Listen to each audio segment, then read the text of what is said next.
Hello everyone, the Maractus here, and I didn't want to make a video about this, mainly because I didn't know exactly what to say, and I still sorted down, but I'm just gonna go with it.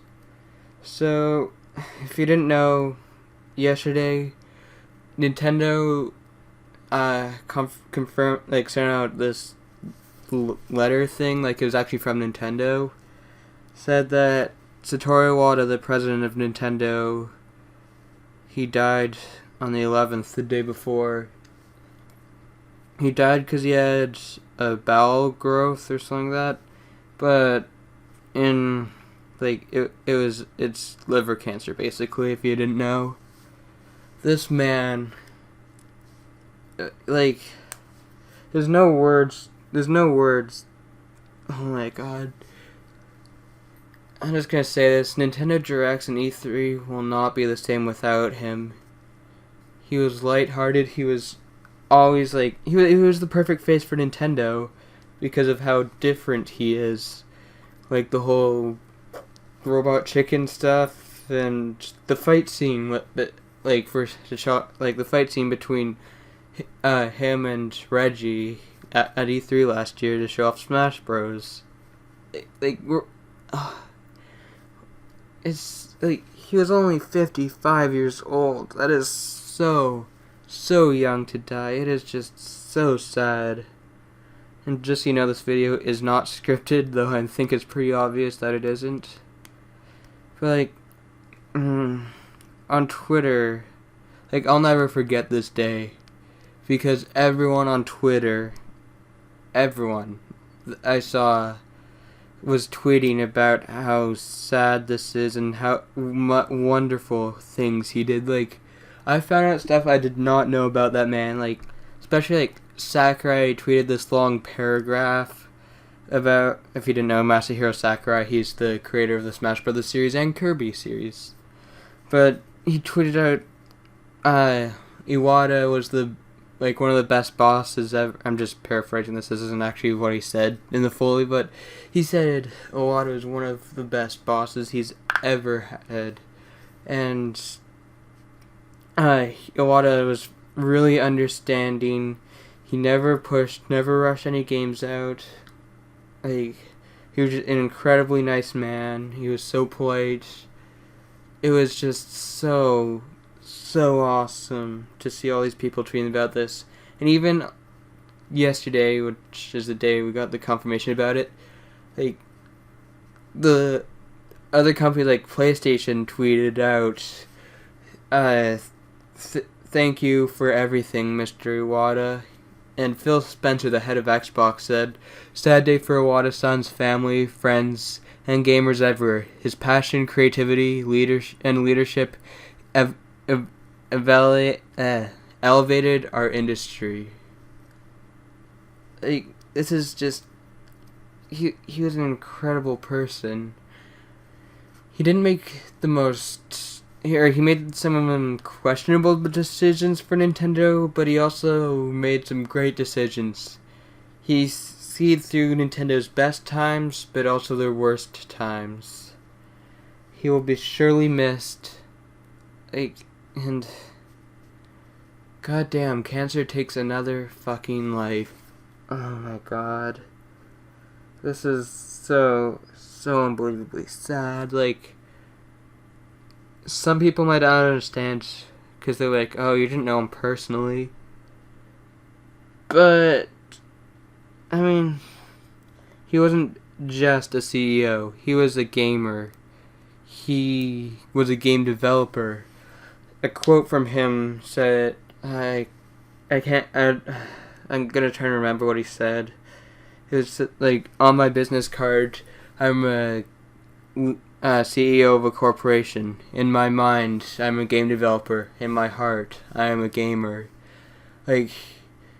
He always put fun before anything else when making video games. If you didn't know this, he was actually worked for HAL and became the boss of HAL, the company that created Kirby and the first in Smash Brothers. So, before he was the head of Nintendo, and then Yamauchi, I think his name was, the previous head of Nintendo actually like chose Iwata to be his successor, and yet like we lost Yamauchi last year. Now we lose Iwata this year. We're losing two really big we're two CEOs of Nintendo. Shut the hell up, phone. I should have moved you away. Some loser followed me. I don't care. No offense to you if you watch this video. But, oh fuck, where was I? I can't even remember. If you didn't know, I was talking about the head and stuff of how, but he helped so many games. He developed the code for Balloon Fight, which was an ambassador game for the 3DS. If you bought the 3DS before the price cut, and I have to say that's probably my favorite NES game that they put on there. Legend of Zelda, Super Mario Brothers were all on there, but no, I prefer Balloon Fight. I don't know why. It was just such a fun game to just play on your downtime.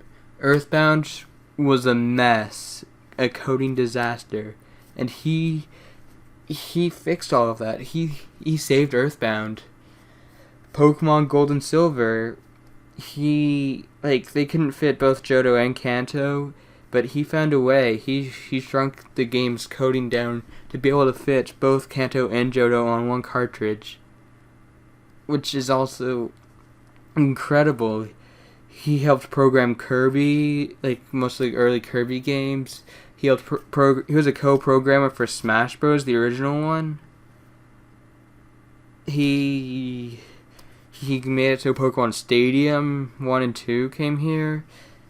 He was just incredible, and now we lost him, and it's just so incredibly sad.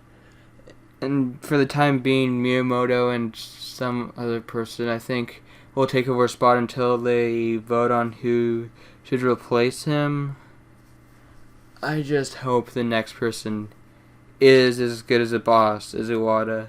Another reason why Iwata was such a good boss, in 2013, when Wii U sales were doing really bad, really bad, not even half a million selling at that point.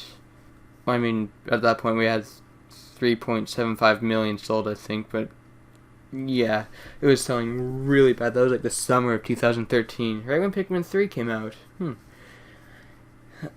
Instead of firing people, instead of going the easy route that EA would have done, like Microsoft would have done, he halved his salary, his own salary, the head.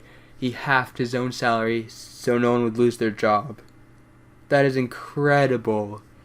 He is truly an incredible man. And I hope I've opened some of your eyes. If there are any Nintendo haters out there that watch this video, I hope some of you were yeah, he was a pretty good boss. Or any Iwata haters that are oh, Iwata should have been fired, and him dying will just improve Nintendo. Shut the hell up. That is so disrespectful, and it's I haven't seen anyone say that, but I hope to God no one was saying that, because that is just the worst possible thing to say. Don't joke about a dead man. Don't say that they can improve because he's not there. It's horrible. It's absolutely horrible. And the part coming up in Paper Mario 1000-Year-Old Door that I'm doing is the Palace of Shadows, and there's where the live dead enemies are. How fitting, isn't it? Oh god. Well, I'm gonna have to do some of that recording after this then. Oh well. Oh well. See you guys then. Bye.